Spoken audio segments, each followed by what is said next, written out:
Welcome to Bhavitha Santosh economy app. ఈ app ద్వారా రాబోయే గ్రూప్ 1 to 3 నోటిఫికేషన్స్కి గాను ఎకానమీ లైవ్ క్లాసెస్ కండక్ట్ చేయడం జరుగుతుంది. ఎవరైతే ఎకానమీలో టాప్ స్కోర్ సాధించాలి అనుకుంటున్నారో ఖచ్చితంగా భవితా సంతోష్ ఎకానమీ యాప్ని పర్చేస్ చేసేయండి. అలాగే ఛానల్ని సబ్స్క్రైబ్ చేసుకోండి.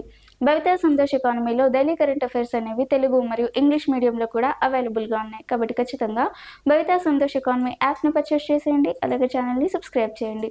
అండ్ ఈ యాప్లో భాగంగా ఈరోజు డైలీ కరెంట్ అఫైర్స్కి సంబంధించి కొంత ఇన్ఫర్మేషన్. అండ్ ఇందులో ఫస్ట్ టాపిక్ 49వ కోల్కతా పుస్తక ప్రదర్శన. మరి 49వ కోల్కతా పుస్తక ప్రదర్శన అనేది 22 జనవరి నుంచి ఫిబ్రవరి 3 వరకు ఈ బుక్ ఫేర్ అనేది నడుస్తుంది. మరి ప్రతిష్టాత్మకమైన ఈ బుక్ ఫేర్ పుస్తక ప్రదర్శనని ముఖ్యమంత్రి మమతా బెనర్జీ గారు ప్రారంభించారంట.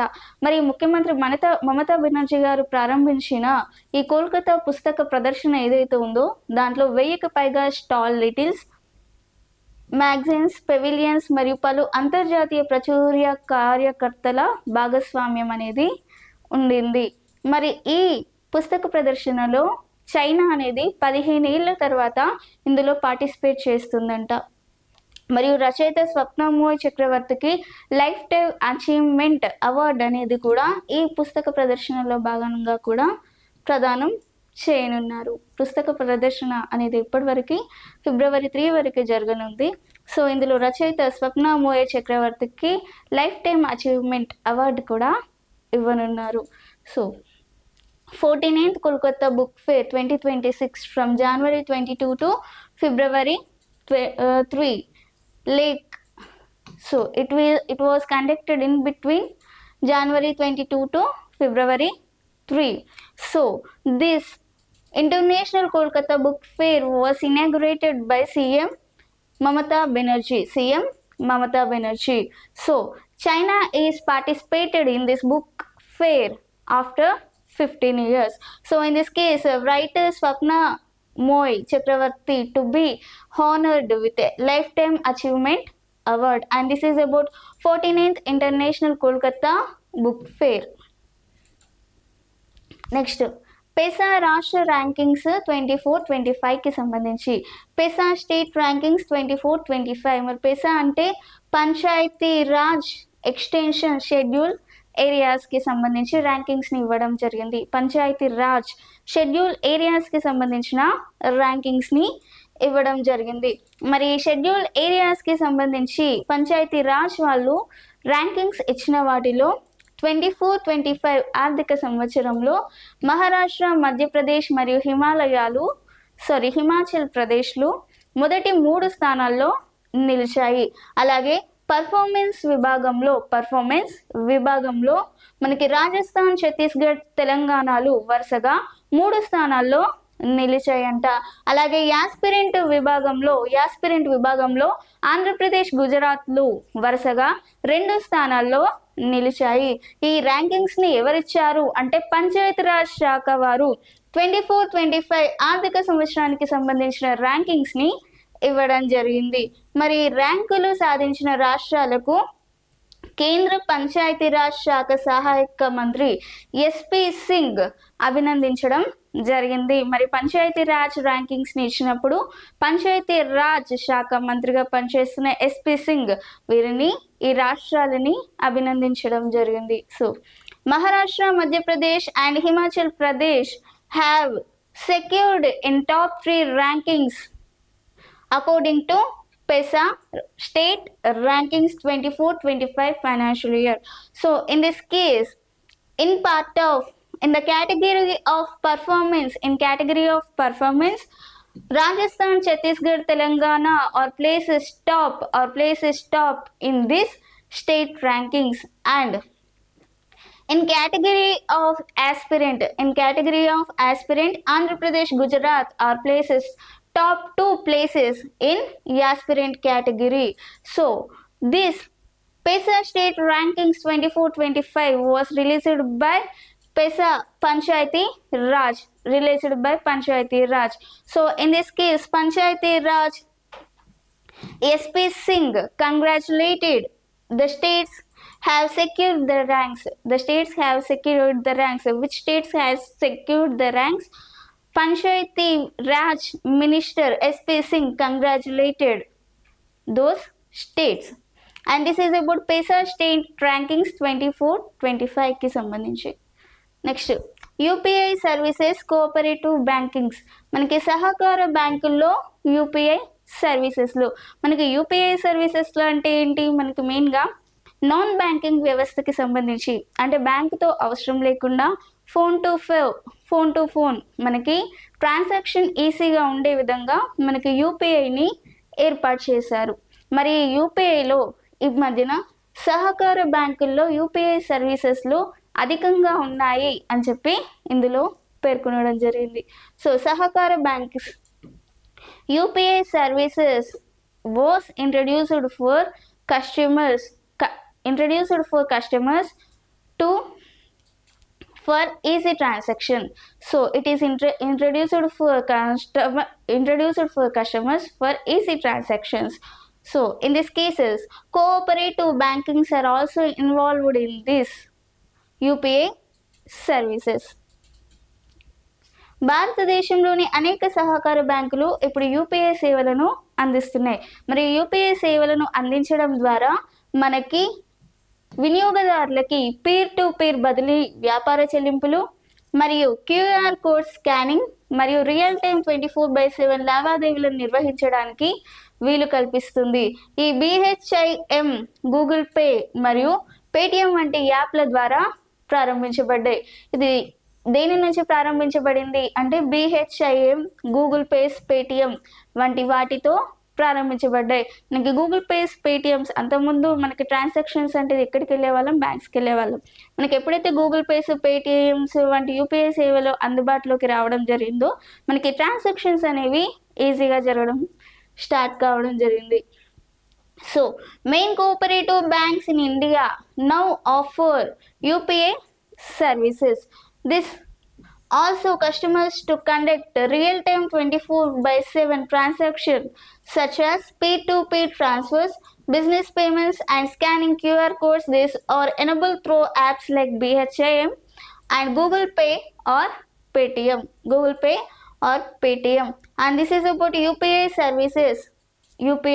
services in cooperative banks. అశ్వాపురంలో ఆక్సిజన్ 18 ప్లాంట్. మరి అశ్వాపురంలో ఆక్సిజన్ 18 ప్లాంట్ని 160 కోట్లతో ఏర్పాటు చేయనున్నారు. మరి ఈ ఆక్సిజన్ ప్లాంట్ ఏదైతే ఉందో ఈ ఆక్సిజన్ ప్లాంట్ 18ని మనకి 2022లోనే అశ్వాపూర్లో ఏర్పాటు చేశారు. కాకపోతే 50 కోట్ల సామర్థ్యంతో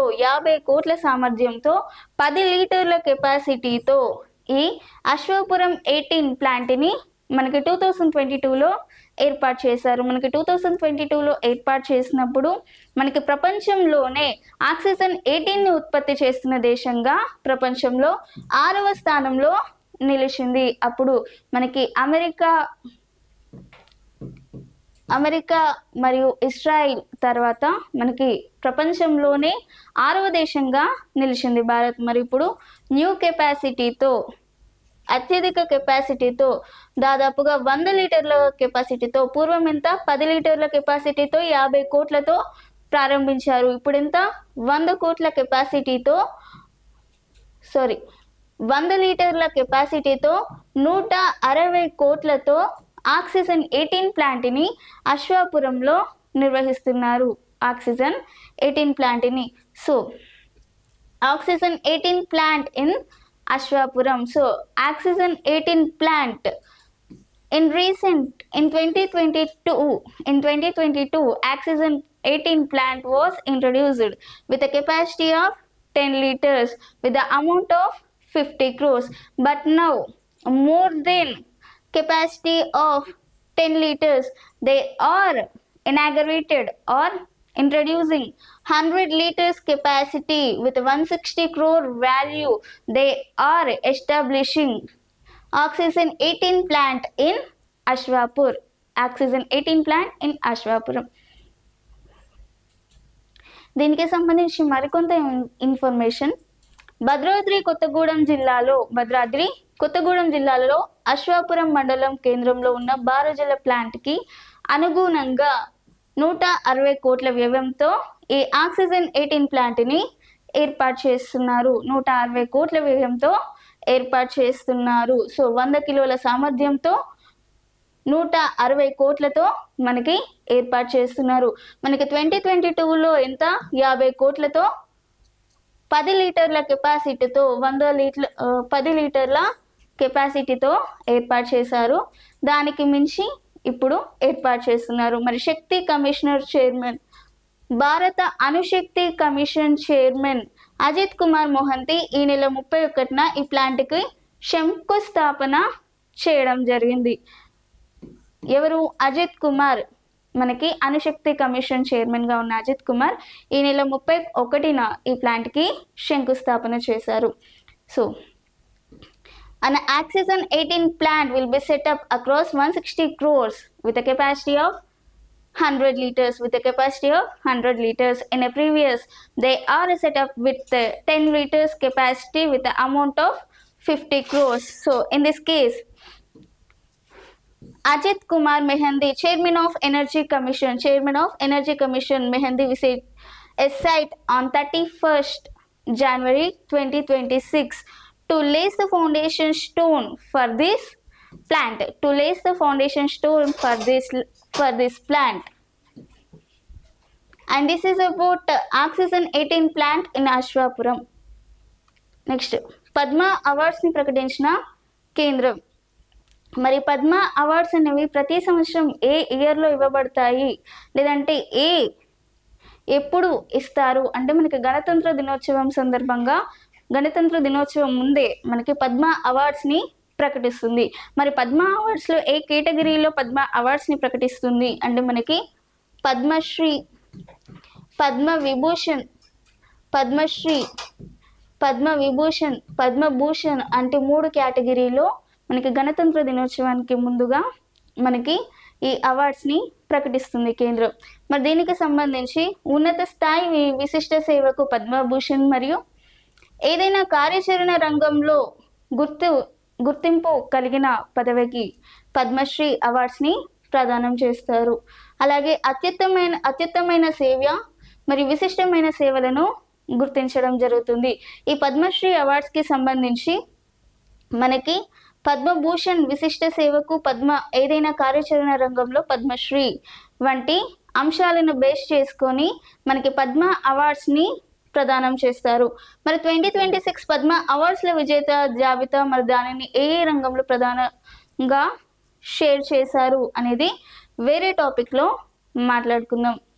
so the Padma awards are among India's highest civilian honours and are presented in 3 categories. So Padma awards are presented in how many categories? In 3 categories. So what are that? So Padma Shri, Padma Vibhushan and Padma Bhushan. So these awards are given in the occasion of Republic Day. So so this is about the central government announced the Padma awards. Next, పాండాలను తిరిగి ఇచ్చేసిన Finland zoo ప్రపంచంలోనే ఒక విచిత్రమైన సమస్య అనేది వచ్చిందంట. ఈ Finland zoo వాళ్ళు ఈ పాండాలని చైనా నుండి కొనుగోలు చేయడం జరిగింది. మరి ఈ పాండాలు ఏవైతే ఉన్నాయో వీటికి పోషించడానికి దాదాపుగా 14 కోట్ల వరకు ఖర్చు అయింది. ఎవరికి? ఫిన్లాండ్ జూ వాళ్ళకి. ఫిన్లాండ్ జూ వాళ్ళు 2018 జనవరిలో చైనా నుండి ఈ 2 పాండాలను కొనుగోలు చేయడం జరిగింది. మరి ఎప్పుడైతే కొనుగోలు చేశారో ఈ పాండాల కోసం సపరేట్గా ఒక సపరేట్ రూమ్ని ఏర్పాటు చేయాలనుకున్నారు. దానికోసం 7 కోట్ల వరకు ఖర్చు అయింది. అలాగే వీరికి ఈ పాండాలు ఏవైతే ఉన్నాయో వాటికి ఖర్చు అనేది దాదాపుగా 14 కోట్ల వరకు ఉండేది. దానికి పాండాల కోసం సపరేట్గా ఒక 14 కోట్ల వరకు ఖర్చు పెట్టేవారు. అలాగే వాటి మెయింటెనెన్స్కి చైనాకి మళ్ళీ తిరిగి డబ్బులు ఇవ్వాల్సి వచ్చేది.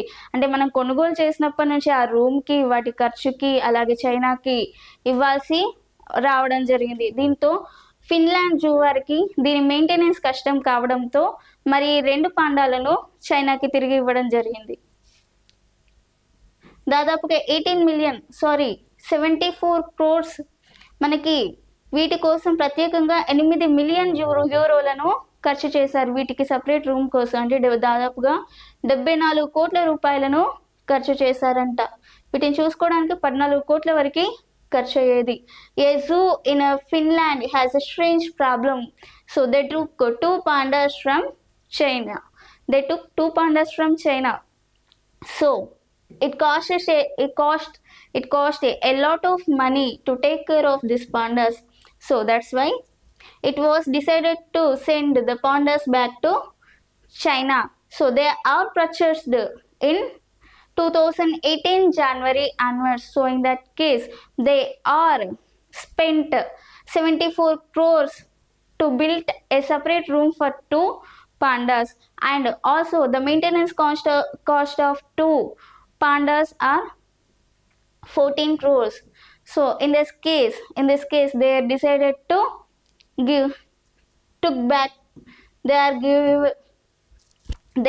decided to send back to the China. This is about Finland Zoo. భారత్లో ఎఫ్టీఐ ప్రవాహం భారీగా పెరుగుదల. భారత్లో ఎఫ్టీఐ ప్రవాహం అనేది భారీగా పెరగనుంది. సో ఫారిన్ డైరెక్ట్ ఇన్వెస్ట్మెంట్స్, భారత్లో ప్రత్యక్ష పెట్టుబడులకి సంబంధించి మరి భారత్లో ప్రత్యక్ష పెట్టుబడులు అనేవి భారీగా పెరిగాయంట. మరి దాదాపుగా 73% వరకు పెరిగి 47 బిలియన్లను తీసుకొచ్చాయి. ఈ పెరుగుదల ప్రధానంగా సేవలలో పెద్ద పెట్టుబడులు, finance, IT, information and R&D, research and development, అలాగే తయారీ, భారతదేశ ప్రపంచ సరఫరా గోల్స్లో అనుసంధానించే లక్ష్యంతో దీన్ని యొక్క ఎఫ్టీఐని చూస్తారు. సో ఎఫ్టీఐలో information technology, research, development and తయారీ రంగంలో మనకి ఎఫ్టీఐ భారత్లో ప్రత్యక్ష పెట్టుబడులు అనేవి 73% వరకు పెరిగాయి అని చెప్పి వివరించడం జరిగింది. So foreign direct investments in India are increases to 73%. So 73%. The last year bringing 47 billions according to United. The increase was mainly due to large investments in services. So the increases in large investments in services that are including finance, IT, information and research development as well as manufacturing, supported by policies aimed to integrating India into global supply chains. So these are about foreign direct investments or increases in India up to 73%. So in large investments in services, in that case FDI was increases up to 73% in India. Next, దేశంలో జనాభా పరివర్తనపై ఆర్థిక వ్యవస్థపై RBI నివేదిక. దేశంలో జనాభా పరివర్తన అనేది ఎలా ఉంది, ఆర్థిక వ్యవస్థ అనేది ఎలా ఉంది అనే దానిపై ఆర్బీఐ రీసెంట్గా ఒక నివేదికను సమర్పించింది.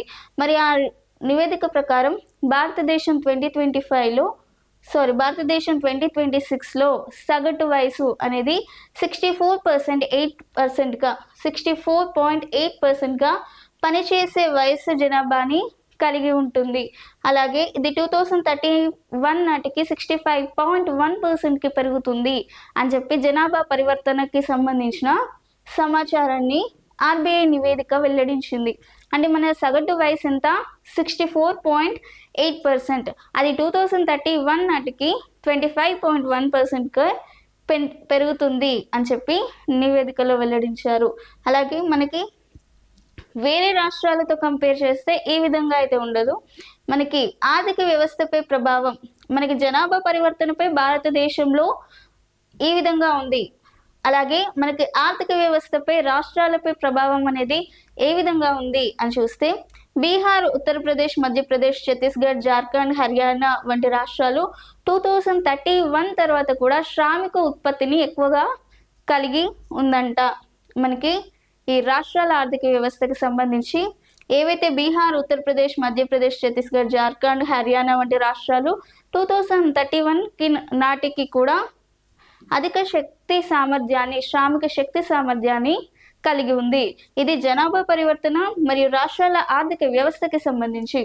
So according to recent report by reserve bank of India, India is at a crucial stage of demographic transition. The working age population is expected to peak 65.1% in 2031, and the working age of population in 2026 is 64.8%. The working population in India is 64.8% in 2026, but in 2031 it was increases to 65.1%. It was given information by RBI report. So and state-wise differences is North and Central India states, Bihar, UP, Madhya Pradesh have long and young population, and they also have lot of capacity for working capacity up to 2031 onwards. What are the states?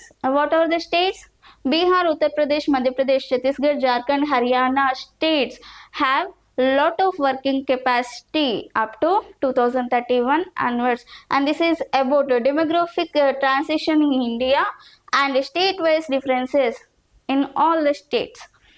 And ఇది ఈరోజు daily current అఫైర్స్కి సంబంధించి. మీకు ఇలాంటి topics ఇంకా కావాలి అనుకుంటే ఖచ్చితంగా భవితా Santosh economy యాప్ని పర్చేస్ చేసేయండి. అలాగే ఛానల్ని సబ్స్క్రైబ్ చేసుకోండి. Thank you.